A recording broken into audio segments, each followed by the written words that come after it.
So what can we do? This is, of course, the most important question for us. We can do, of course, coaching. This is the summary of everything.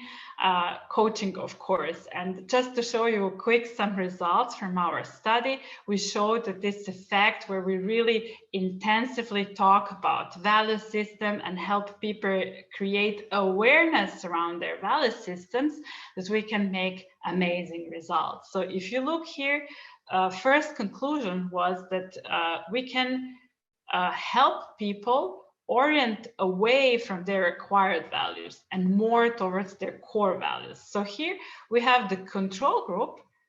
This is the baseline levels of how much focus they had in their acquired values. And then there was a random intervention where we talked with people around different areas of life, but nothing specific about value.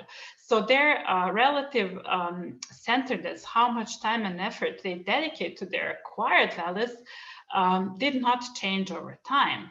But when we help people design 3-session coaching that is really helping people understand this connection between needs and values and behavior, and then differentiate between 2 different sets of values, they can completely orient away and decrease by almost 10% how much time and effort and dedication is there for their acquired values. And most importantly, this could affect also our levels of well-being. So if you look here, this was the baseline of 2 different groups, control and the coaching group on this, again, on this scale, satisfaction with life scale. And if you look at the control group, which had the control intervention that was not value-based, we have no change in the well-being. But then when we have the coaching group, we have an increase in the well-being, which could stay even 1 month after the coaching session was terminated. It actually increased from the after the session 3 to 1 month follow-up. And I didn't show you this data because they are not yet published. This was published at this Harvard conference, but the other data are not published. We made also follow-up for 6 months, 12 months, and 24 months after the coaching, and we could show that the levels of well-being actually stayed at these higher values all this time. And as a general message to you, what is for me my top coaching goal, and which I want really to spread this idea, is to create the culture of awareness around first our needs, values, behavior connection, and then specifically the awareness around 2 different sets of values. And how do I do that? I do that in 3 different steps. So first step would be to notice the core and acquired value. And I really love this picture because it one-to-one represents how do I feel about the interaction between our core and our acquired values. So our core values are always there, always peaceful, always waiting for us to come back to them. And our acquired values have this little mind chatter or advocate or this little angry chihuahua that is always reminding us on those shoulds, what we should do, what is the right way, what is the acceptable way, what people expect from us, and so on. And it's very loud and persistent.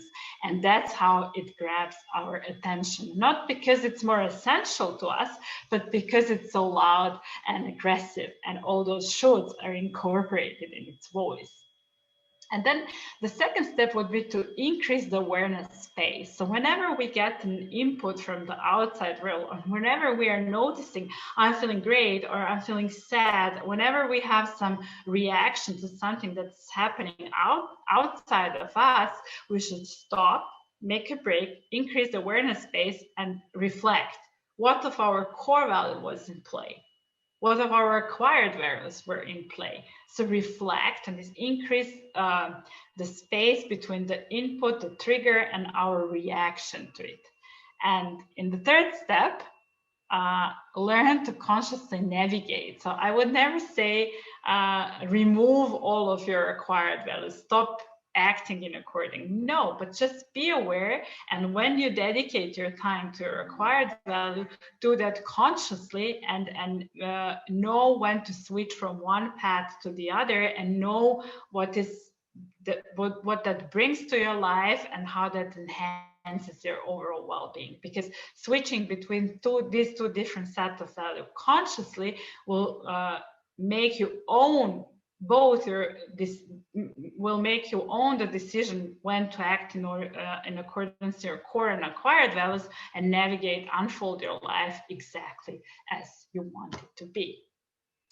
And when I present this, all this data and all this research, I get very different feedback. And I'm just hoping that whichever group of your feedback and how you feel about this information you are, that there was still something that you can take from this webinar and incorporate in your coaching practice in the future. So I thank you very much for your attention.